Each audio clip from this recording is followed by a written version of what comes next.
खबरों की शुरुआत सब तो पहला वड्डी खबर तो करते हैं।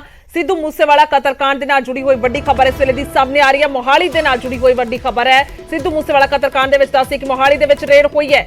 मोहाली दे जलवायु टावर इलाके दे विच रेड की गई है। पुलिस ने 7 नौजवानों को हिरासत दे विच भी लिया है। एक नौजवान मूसेवाला कतलकांड दे नाल जुड़िया हुआ है। सूत्रों के मुताबिक जानकारी सामने आ रही है। पुलिस को दस्सिए कि वड्डी लीड मिली सी, जिस तो बाद ये छापेमारी की गई, जिस तो बाद कार्रवाई की गई। खास तौर पर दस्सिए कि हुण तक कई लोगों को हिरासत दे विच लिया गया और कई लोग गिरफ्तार भी किए जा चुके हैं। तो तस्वीरें एक्सक्लूसिव सामने आ चुकी ने। एक्सक्लूसिव तस्वीरें ने मोहाली के जलवायु टावर इलाके तो दस दईए कि सोसाइटी बकायदा जिस दे विच रेड की गई है और पौश इलाका कह सकते हैं इस मन्निया जाता है, क्योंकि जिस तरह के नाल इत्थे कई तरह दी जिहड़ियां जानकारियां कई बार सामने आउंदियां ने, कई तरह के मामले सामने आए हैं। खास तौर पर जेकर गल की जाए तो पिछले समय दे विच जिस तरह के नाल 80 सैक्टर की गल की जाए या फिर होमलैंड की गल की जाए तो एक खास तौर पर वक्खो वक्खरे इलाके ने मोहाली दे विच। जेकर जलवायु टावर की गल करते हैं तो इत्थे इलाके दे विच रेड हुई है और इत्थों 7 नौजवानों को हिरासत दे विच लिया गया है। एक नौजवान मूसेवाला कतलकांड के नाल जुड़िया हुआ है, जो जानकारी सामने आ रही है सूत्रों के मुताबिक, और पुलिस को बड़ी लीड मिली है। तस्वीरें तुहानूं विखा रहे हैं। जिस वेले रेड कर गई है पुलिस, जलवायु टावर दे विच रेड कर गई है। 7 नौजवान हिरासत च लए जा चुके हैं। ये जानकारी हुण तक सामने आई है और होर भी जानकारी जरूर लैने कि आखिरकार कि कुछ इत्थों होर पुलिस नूं जिहड़ा है वो लीड मिलती हुई नजर आई है। किहड़े वो नौजवान ने कि उस दे विच किसी पनाह देण दे लई इन्वॉल्व सीगे या फिर की। मनोज राठी फोन लाइन ते ने पत्रकार। मनोज की कुछ जानकारी है? देखो गुरजोत, लगातार जी है रेड की जा रही, जिदा जिदा पुलिस नूं लीड मिल रही है उस हिसाब नाल पुलिस रेड कर रही है। अज सवेरे करीब 7 बजे पुलिस की जी रेड हुई है जलवायु टावर।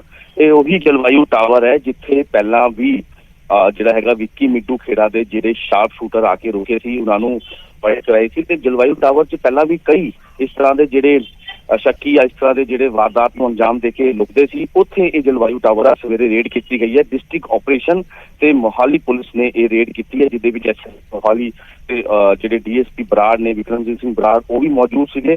ते 7 जिहड़े दस्से जा रहा है कि 7 नौजवानों नूं इहदे च हिरासत लिता गया ते एक जिहड़ा है वो वांटेड सीगा।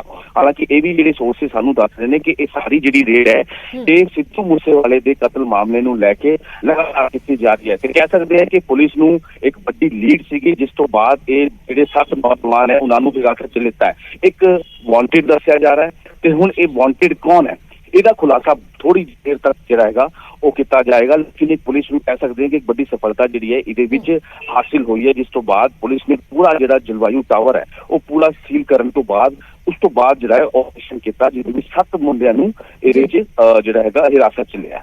बिल्कुल, सो कह सकते हैं कि पुलिस को पूरी लीड्स जिहड़ियां ने नजर आ रही ने। की लगता है मनोज, जेकर गल की जाए इन्हां दे विचों कोई शार्प शूटर हो सकता है, कोई मुख मुलजम भी हो सकता है, क्योंकि जदों तो ये सारा उन्होंने कतलकांड नूं अंजाम दिता उदों तो वो फरार ने। लगातार वक्खो-वक्ख थावां ते रेड जिहड़ी पुलिस कर रही है।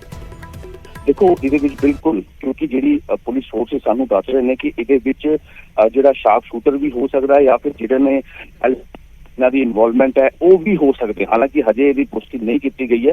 सिर्फ 7 जिहड़े नौजवान ने उन्होंने हिरासत च लैके गया। लेकिन जिहड़े साडे पुख्ता सोर्सेस दस रहे हैं कि उहदे विच एक जिहड़ा नौजवान है वो वांटेड सीगा पुलिस दा। वो कौन है? वो शार्प शूटर है या फिर उसकी इन्वॉल्वमेंट किस तरह की सीगी सिद्धू मूसेवाले केस च? ये सारा हुण खुलासा जिहड़ा है वो थोड़ी देर तक पुलिस कर सकती है। लगातार साडी नज़र भी इहदे ते बड़ी हुई है। ते सब तो पहला न्यूज़ 18 ते 7 जिहड़े नौजवानों नूं हिरासत च लैके ये पुलिस लैके गई है। ते इहदी जिहड़ी तस्वीर है वो भी तुहाडे कोल थोड़ी देर तक सामने होण। जी ठीक है, बहुत बहुत शुक्रिया मनोज, तमाम जानकारी दे लई धन्नवाद है। सो सीधे तौर पर दस दईए कि न्यूज़ 18 पंजाब दे वल्लों सब तो पहला तस्वीरां तुसीं वेखियां ने, जिस तरह दे नाल जलवायु टावर दे विच जाके रेड की गई है। सब तो पहला इलाके नूं सील किया गया ताकि कोई भी फरार होने च कामयाब ना होवे। उस तो बाद एक कार्रवाई की गई है और उस दे विच हुण दस्सिया जा रहा है कि एक अजे वांटेड है। 7 लोग हिरासत दे विच लए जा चुके ने नौजवान ने और जिन्हां तो हुण अगे मुख खुलासे होर हो सकते हैं।